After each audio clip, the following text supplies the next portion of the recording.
Buenos días, amigos. Hoy es domingo, domingo sin estrés, domingo de resurrección. La fe católica, la fe cristiana, celebra y conmemora el domingo de resurrección. Recuerden cuando éramos jóvenes, nuestras abuelas nos decían, el jueves santo murió Cristo, el viernes santo fue su santo entierro, sábado resucita y domingo sube al cielo. Así conmemoraba mi abuela, que era católica, muy de raíz, este tiempo de la vida, pasión, muerte y resurrección de Cristo, de Jesús. Hoy, atendiendo a esa celebración, de alguna manera a esa conmemoración universal del catolicismo y del cristianismo, vamos a tratar un tema ligado a esa experiencia religiosa y a lo que puede llamarse la fase cristiana, ¿no? de un momento, ¿no? de la historia que está recogido en las Sagradas Escrituras, en la propia historia y que también hoy la ciencia trata de desbrozar y de descubrir, esta vez en el cerebro. Por eso el tema de hoy es cerebro, espiritualidad y posmodernidad. Y es un tema que atrae mucho y que ha sido objeto de la neuropsiquiatría, de la psiconeurología, de las neurociencias. Es el estudio de la neurociencia y la espiritualidad, de la neurodiversidad que constituye el cerebro humano.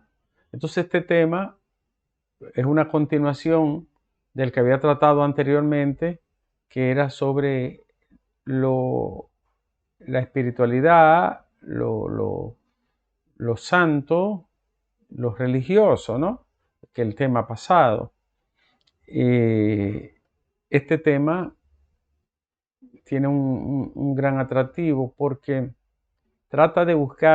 no se trata de buscar a Dios en el cerebro, sino se trata de hurgar en la espiritualidad humana, los cambios, las funciones,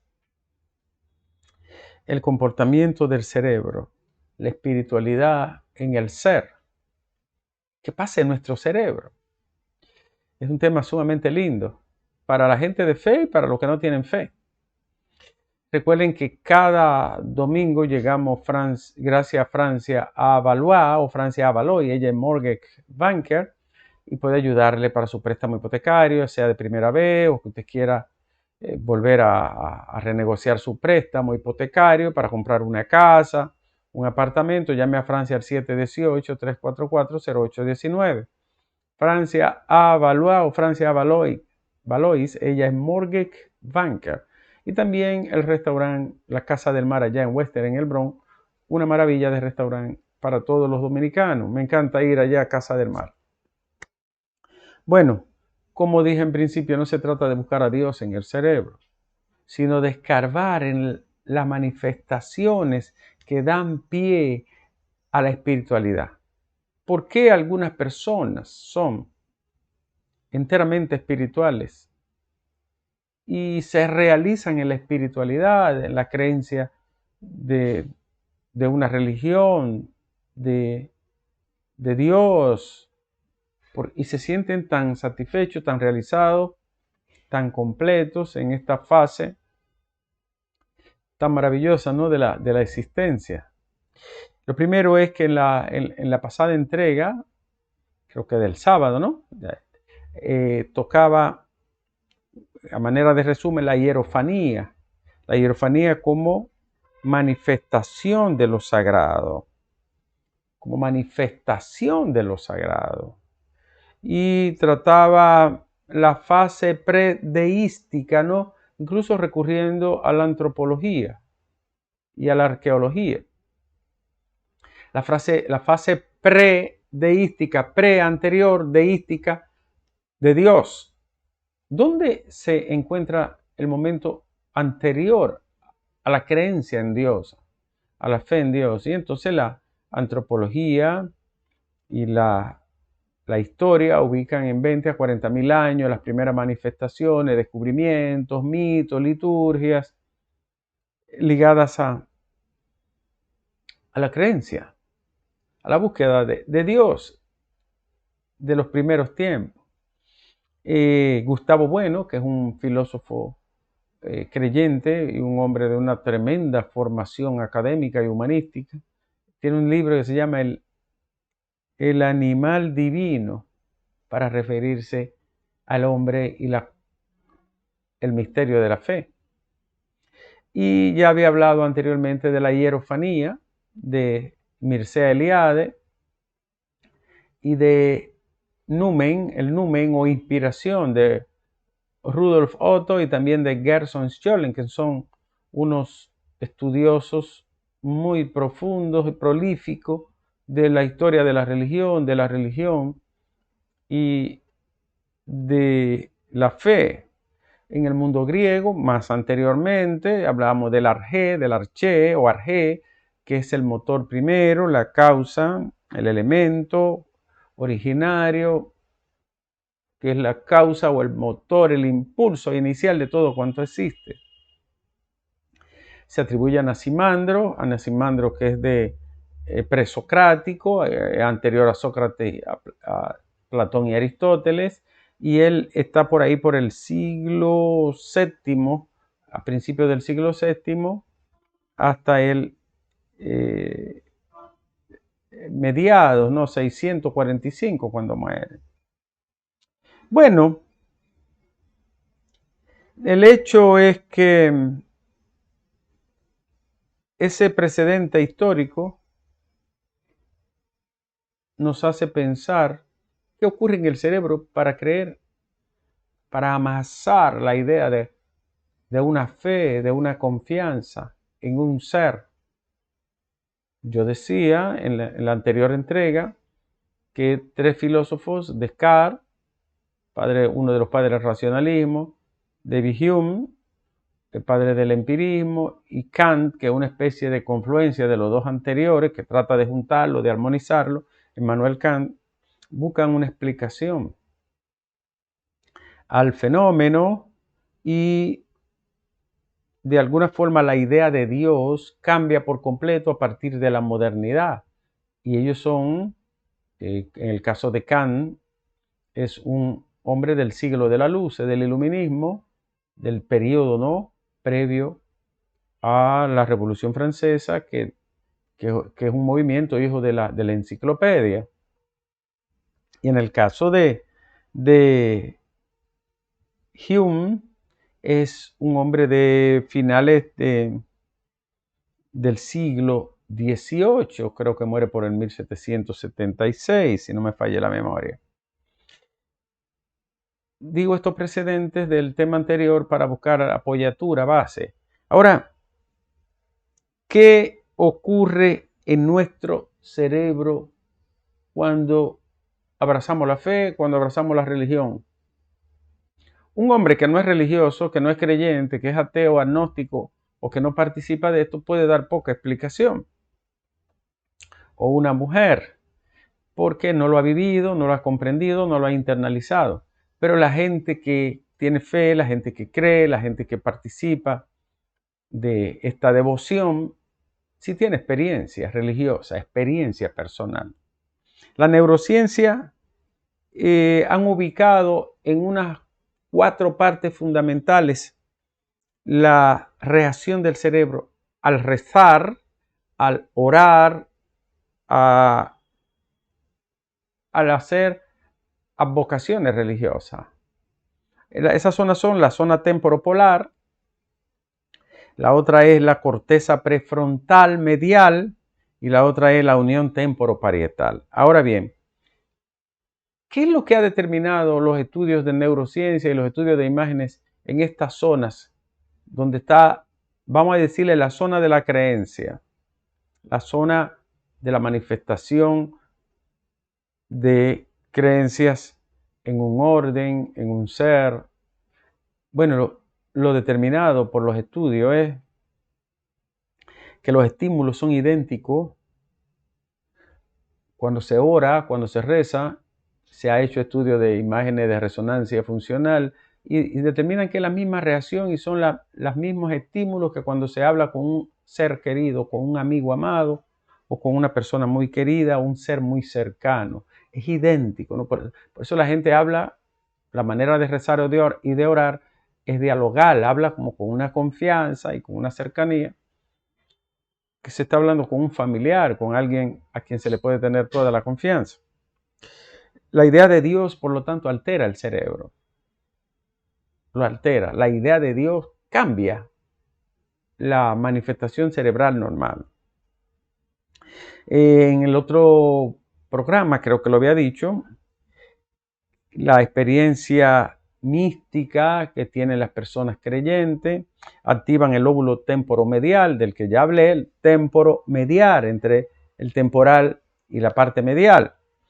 También, y es lo más importante, el lóbulo o núcleo caudado. ¿Y qué es el núcleo caudado? Bueno, el núcleo caudado es importantísimo porque forma parte de los núcleos basales, de los que están abajo en la base, que son estructuras complejas y múltiples, pero allí lo más importante es que es donde se produce la felicidad, el amor, el júbilo y el éxtasis. Felicidad, amor, júbilo y éxtasis. La gente se siente bien. Esta zona también participa en el comportamiento, en el aprendizaje, en la memoria, en la recompensa, la retribución. Me siento pagado. Y muy importante, en la motivación. La motivación. Estoy hablando de puro cerebro, no buscando a Dios en el cerebro. No. Eso sería una apostasía, ¿no?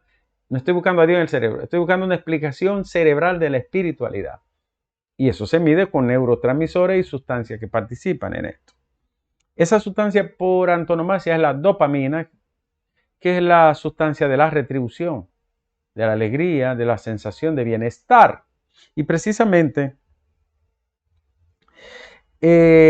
lo más importante en este caso es que la corteza prefrontal, la de acá adelante, la corteza prefrontal, que se encarga de internalizar y procesar las normas sociales, la sociabilidad, las decisiones, los patrones morales. Esa parte de la corteza prefrontal es la que se encarga de la reflexión.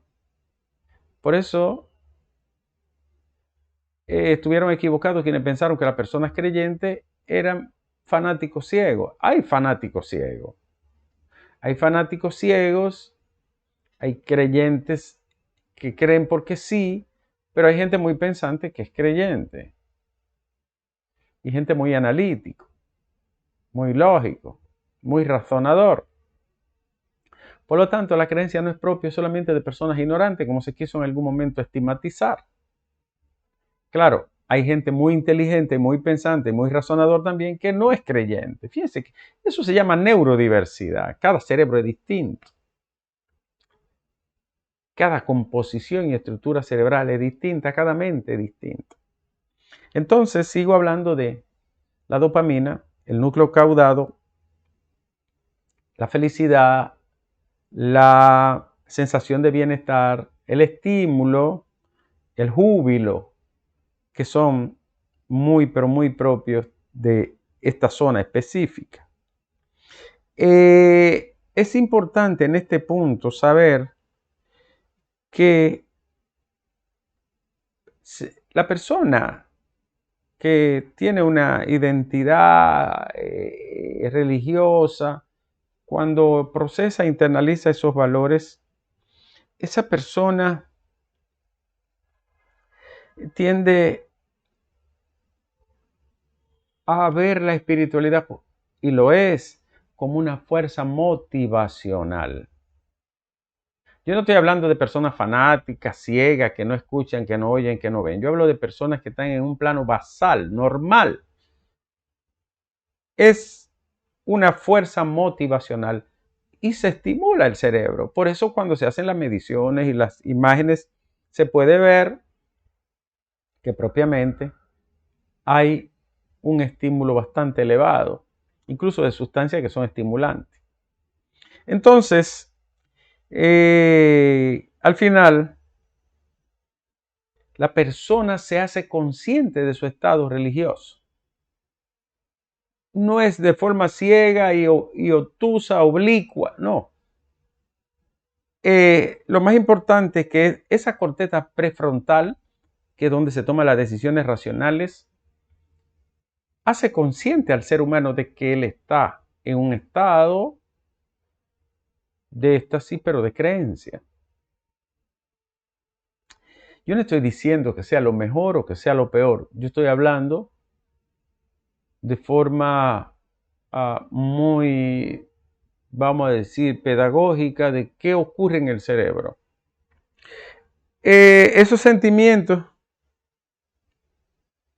experimentan emociones de un placer que no es un placer de otro orden, es una sensación interior, callada, de realización, de auténtica realización placentera, personal. En esta parte, y decía yo en el otro programa, que el cerebro, hay dos condiciones que tiene la religión que pueden ser verificadas en un cerebro estudiado: la generosidad y la compasión. La generosidad y la compasión son propias, sobre todo la compasión, ese sentir por el otro, ese mentalizar. Eso se llama teoría de la mente, ¿no? Mentalizar significa la capacidad social y cognitiva que tienen las personas para ponerse en la piel de los otros. Tratar de, vamos a decirlo de una manera más entendible, tratar de razonar sobre el funcionamiento de las otras personas, de las otras mentes. Por eso se llama teoría de la mente. Mentalizar significa, en términos muy llanos, una condición de capacidades sociales y cognitivas de conocimiento para razonar sobre el funcionamiento de las otras mentes. En definitiva, la actividad cerebral cambia con la experiencia religiosa y con la espiritualidad. Repito otra vez, no estoy hablando de fanáticos, de gente ciega o de gente que son totalmente lo contrario, que no creen en nada, ni participan en nada, ni tienen ningún tipo de vínculo religioso con ninguna creencia. No, yo estoy hablando de personas normales, que no están en ninguno de los extremos. Fíjense que he estado hablando de sustancia y de un neurotransmisor por excelencia, el de la retribución o la recompensa, que se llama dopamina. Y del núcleo caudado, que tiene una, vamos a decir, una preferencia tremenda por esos núcleos dopaminérgicos en esa zona. En pocas palabras puedo decir que el cerebro, que es generoso, que es compasivo, es un cerebro saludable, porque es un cerebro empático. Una persona que no sea generosa, ni compasiva, ni solidaria, no puede practicar la empatía. Ustedes pueden decirme, pero hay personas no religiosas como los políticos o revolucionarios o personas que se dedican a la meditación que lo tienen. Sí, pero la función en el núcleo cerebral es la misma. Retribución, dopamina, sensación de bienestar. Me la juego hasta el punto de que me juego la vida, me inmolo por una causa, pero es la misma sensación. Por lo tanto, generosidad y compasión, repito, son propias, típicas de cerebros saludables. Un cerebro antisocial, gruñón, poco sociable, un cerebro no solidario, una persona que rechaza al otro, difícilmente pueda tener un cerebro saludable. Ahí hay inconvenientes. Creo que con esto he hecho un resumen bastante importante, muy estrecho, de la espiritualidad y el cerebro, la espiritualidad y la posmodernidad. La posmodernidad, que es el último punto, ¿no? Es un desafío a toda la tradición, un desafío a toda la modernidad, un desafío a todo cuanto hemos conocido a través de la tradición y la historia. Ahora todo es rápido, excesivo, instantáneo y, como dice Byung-Chul Han, que siempre lo cito, hay una negación de los rituales. Y dice Byung-Chul Han, hemos negado tanto los rituales que hasta el ritual de la cortesía se ha ido perdiendo. Entonces, ¿qué pasará con la religión y la posmodernidad? Mi opinión es que el ser humano siempre creerá, buscará abrigo y amparo, porque las personas que más buscan de la fe y de la religión son los que en algún momento se sienten desamparados por cualquier causa, humana, material, espiritual, experiencia muy personal o por cualquier otra razón. Por ende, la posmodernidad, aunque desafía todo el pasado y toda la tradición, la posmodernidad, que es el periodo después de la modernidad o modernidad tardía, no va a anular el pensamiento religioso ni la espiritualidad. No lo va a hacer. Hoy en día, las mediciones del mundo dicen que un 85% de la persona cree en alguna religión, en algo, en alguien, o quisiera buscar esperanza en alguien. De eso se trata lo que decían los teólogos. Numen o hierofanía es inspiración, es manifestación de lo sagrado. Y el ser humano siempre lo buscará. ¿Está equivocado? ¿Estará equivocado por siempre? No lo sé. Pero esa tendencia no parece terminarse ahora, ni diluirse en la posmodernidad. La posmodernidad servirá también para desafiar, además de la fe, otros valores, ritos y otra escala de vida, ¿no? En el ser, no solo la religión. Pero cuando yo dije que se sienten estímulos idénticos a abrazar a un amigo, a un ser humano querido, a una persona cercana, igual que cuando usted reza, está claro que el cerebro siempre buscará el bienestar, el menos trauma posible, el menos dolor posible y la mayor satisfacción, la mayor manera de sentirse bien. Por eso tiene unos diseños tan especiales para evitar el dolor y procurar el placer. La religión tiene finalmente un componente muy importante que es la empatía. Casi siempre la persona que procura experiencia religiosa, espiritualidad, cercanía, es empático. Es muy difícil que sea huraño, ogro, apartado, aislado. Eso es muy difícil. Y si hay algo que el ser humano buscará siempre es el calor, la cercanía al prójimo, que quiere decir próximo.